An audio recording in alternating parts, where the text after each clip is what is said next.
Your dad finally agreed to move into an assisted living community.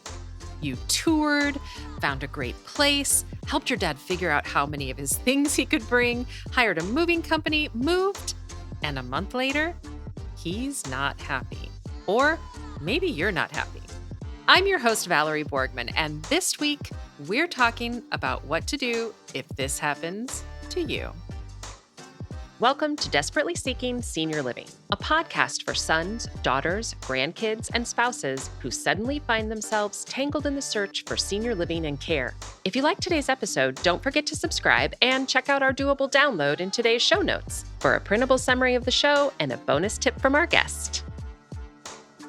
You're listening to our doable tips, short answers to your questions. Don't see your question listed? Send us a note. Then don't forget to subscribe so you never miss an answer. Hi, and welcome to the show. If you're a listener, you probably know by now that I own a company called ClearPath Senior Living Solutions, and we help families find the right senior living community. That's independent living, assisted living, memory care, or adult family homes. We work really, really hard to do a good job finding the right place for each person that we work with. But the truth is, we don't live in any of these places. And from time to time, we've worked with families who haven't been happy after moving in. So, in this episode, we're going to talk about some of the reasons that families have reported being unhappy. We're also going to take a closer look at the staffing structure of most senior living communities so that you know who to bring your complaints to should you have them. We had an episode several weeks ago about adult family homes, and I'm going to put a link to that episode in show notes. In that episode, I outlined some of the reasons that families had reported being unhappy. The truth is, though, these reasons don't just apply to adult family homes, they can apply to any senior living community. Let's take a look back and review some of those reasons that families gave for being unhappy. Incorrect medications or missed medications, not showering, staff not communicating changes with the family, incorrect billing, staff taking too long to respond to a call button, staff not returning calls or emails. When something goes wrong, it really doesn't matter what it is. It just doesn't feel great, especially when we're talking about your mom or your dad or grandparents. You're entrusting their care to someone else, and you can't be there 24/7. So, what are you supposed to do? You'll hear me say over and over that you are your loved one's best advocate. So, the first thing you should do is not feel badly about communicating your concerns. If you don't communicate, the staff may never realize that there's even an issue. And of course, you can't fix something if you don't know it's broken. So, let's take a look at the staffing structure. You have the executive director, maybe an assistant director, and these are the roles that, they're responsible for everything. You might have a director of nursing, a med tech, an office manager. Usually there's a marketing director and maybe more than one. And this is the person who probably gave you the tour in the beginning. There's a maintenance director, director of housekeeping, and an activity director. Now, in a perfect world, you should have met everyone, all of these staff members. But here's where things can get a little confusing or complicated. The people that you will have spent the most intimate time with are usually not the ones that you should be addressing your concerns with. So, what do families do? Well, most of the time, we're going to take our concerns up with those that we're more comfortable with. And those are the folks that we already met and spent a lot of time with. Those are the caregivers or that original tour guide, the marketing director.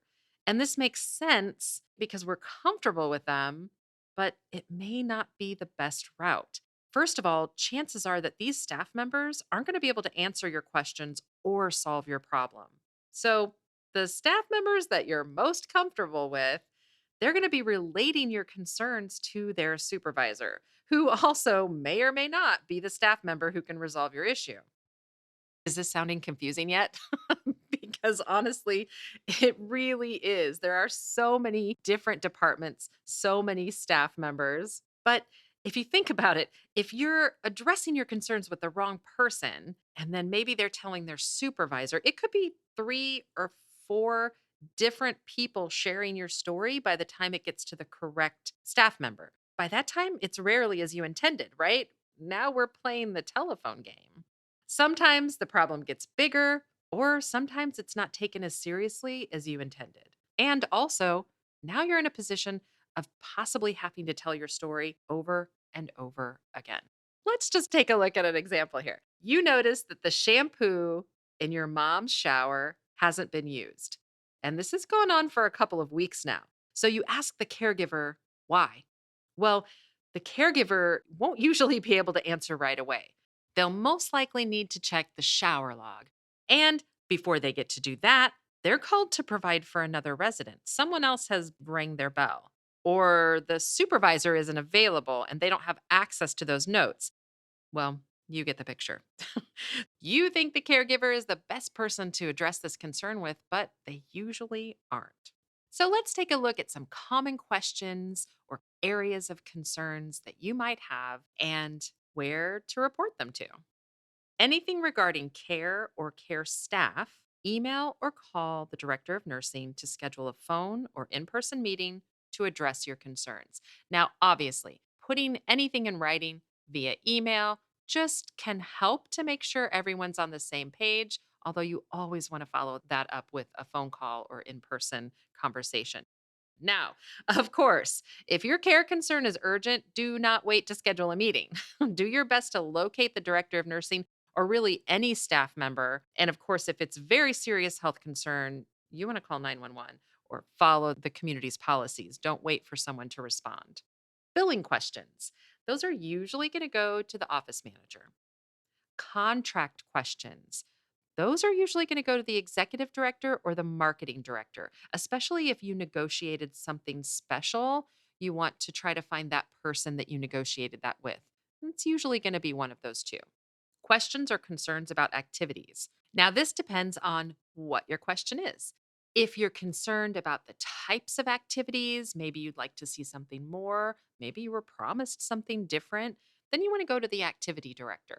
If it's concerning the fact that someone is supposed to be escorting your mom or dad to particular activities and that's not happening, then you want to go to the director of nursing. So, again, if you think about anything to do with the caregiver, going to the director of nursing. Housekeeping questions, they go to the director of housekeeping. But this is another area where it might also be the director of nursing. If you have added something special to the care plan, so let's say regular housekeeping is once a week, but you've required additional housekeeping due to incontinence, or in the past, I have had families where their mom maybe was a hoarder. And so they did require some additional housekeeping just to stay on top of those things. And so in this case, it might also be the director of nursing. Now, for maintenance questions, it's actually usually the front desk because the maintenance director, they are usually on the move. Maybe they're actually at the hardware store. They're running around and taking care of all of those issues, all of the maintenance of the building. And so usually the front desk is someone, who can help you if you have a maintenance issue. In fact, they usually have a maintenance log right there with them that they can make those notes.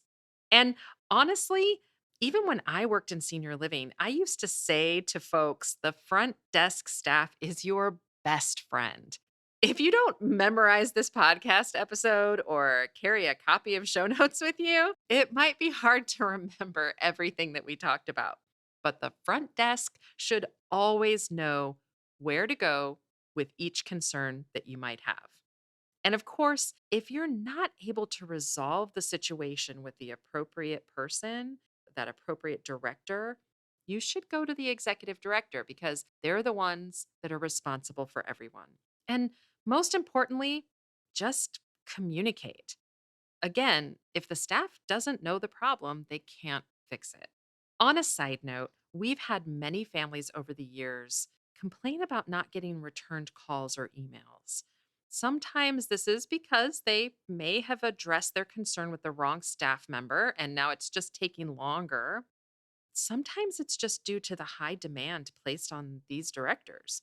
Not only do they have to do their normal day to day jobs, but they're also handling questions and concerns from all of the residents and their families.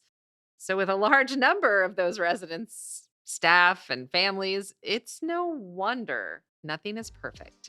But you know your loved one best, and your loved one's care is extremely important, which is why we advise families to go with their gut when making these decisions in the first place. Sometimes there are things that can't be overlooked. Most times, though, a conversation with the right people can make all the difference. Today's episode is brought to you by ClearPath Senior Living Solutions. ClearPath helps families find assisted living, memory care, and other resources. Find our contact information in today's show notes. Check out this episode's doable download in show notes for details, including industry terms and definitions we discussed, as well as a bonus tip from our guest. Have questions or your own tips to share? Leave us a message. We'd love to hear from you. And until next time, make it doable.